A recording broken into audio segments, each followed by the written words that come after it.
विधानसभेमध्ये आवाज उठवला पाहिजे म्हणून मला त्या ठिकाणी काम करायची संधी मिळाली। आतापर्यंत म्हणायची ह्याला निधीच नाही, आता कसा देणार आहे? अरे आता तिजोरीच्या चाव्याच अजिता दगडायच्या, आता कसं?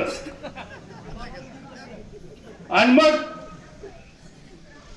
दोन राष्ट्रवादी काँग्रेस एक होण्यापेक्षा दोन परिवार पवार कुटुंब एकत्र व्हावं ही माझ्यासारख्या सामान्य कार्यकर्त्याला वाटणारी भावना मी अनेक वेळा त्या ठिकाणी बोलून दाखवली।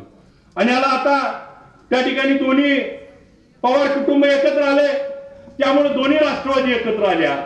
आणि मग संधी होती भैयासाहेब की मागचं झालं गेलं विसरून जावा,